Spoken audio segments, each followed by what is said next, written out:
God didn't say it was going to be nice. He said it was going to be tough and rough. Unless, you harden, unless you know what you're doing. You don't stay on the streets here like you don't stay on them in Minneapolis, because the streets ain't no joke. The streets will kill you. When you freeze to death, you get warm, and then you just die. And you go to heaven or hell. No moving around, trying to keep warm. They've traveled many different roads, all of them leading to the same destination, a place called nowhere, a place that could be anywhere. There's all types of people on the streets. I need a coat. See my coat when I zip? I'm college educated. I got a degree, okay? I was on the street. And record numbers in the Twin Cities still are. As you pass them on the streets they call home, perhaps you ask yourself who they are. Why are they there? Or perhaps you've stopped asking yourself altogether, how do they survive? One day at a time. Okay. It would be naive to presume that by walking in their shoes for a week, one could fully comprehend what it means to be homeless, but it is a small beginning. Can you imagine what it would actually be like to find yourself suddenly out on the street? Maybe you lost your job or something very traumatic happened in your life you couldn't cope with. Finding yourself in the middle of the city and not knowing where to go. Taking only an army blanket, a hidden camera, and the clothes on my back, I set out as the first snow of winter begins to fall. Well, this is it. The challenge is to forget what I know about homelessness as a reporter and let the story take me where it will.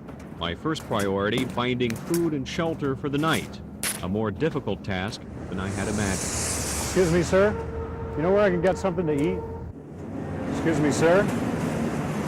Sir? Excuse me, sir. Sir? It's amazing. People will not make eye contact.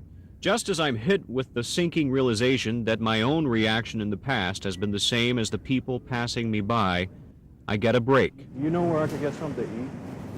Yeah. Salvation Army. It's getting colder, and I waste little time following the officer's advice, hoping the Salvation Army will provide not only a meal, but a place to sleep. And right after they eat, then we'll tell you how to get this steak. I can't hear you. I've been here before, but never on this side of the camera. And although few words are spoken across the tables, the faces, sullen and weathered, speak volumes. 226. After dinner, there are more people than beds. 277. Oh, 5 in a row. He's on a row. And a ball with a number on it could mean the difference between sleeping in a bunk upstairs or outside on the pavement.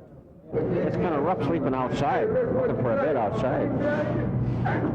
I've done that before. I've had to find an old house or something. I found some old houses to sleep in or something. 285. One by one, the beds are given away. Some lottery winners, intoxicated, must forfeit their prize and seek shelter elsewhere. Bam, bam, bam, bam. Come on, man. 286. 286.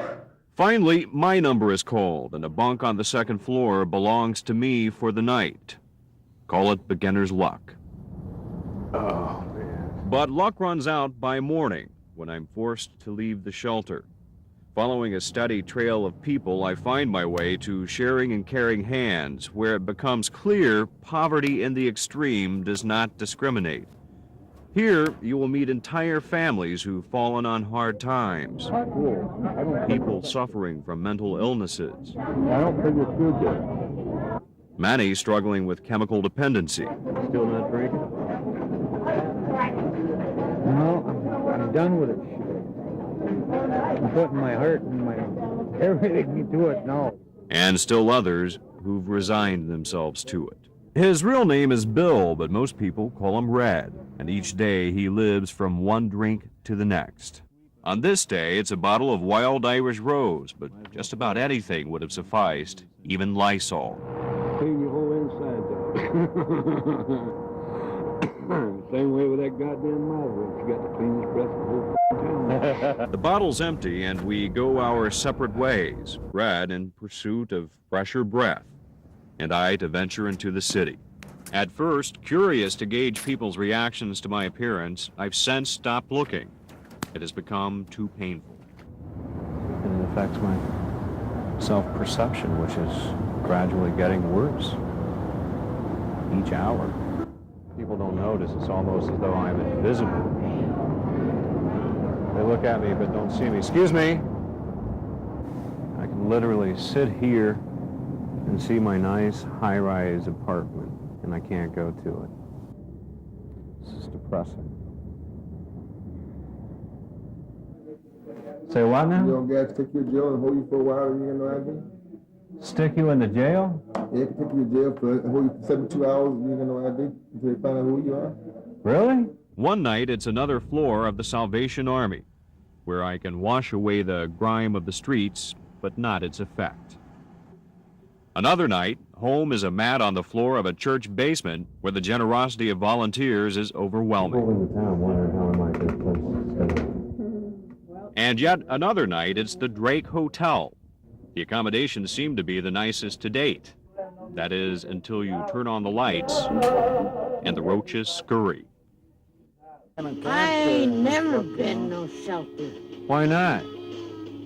I don't need it. You're looking at a hooch near downtown Minneapolis. 2 women, 3 men huddle around a fire.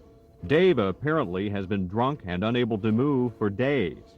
Lucy doesn't like it. And this thing's sitting on his flat ass. Ain't much else You ain't done shit. Idle words give way to violence. Spilled my wine.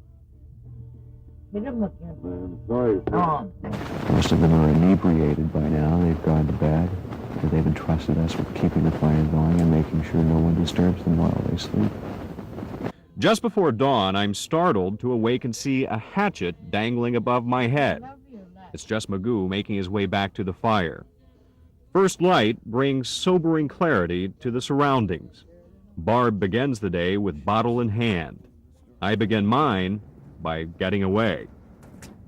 Brad Woodard, KARE 11 News, Minneapolis. For NBC News, this is Brad Woodard.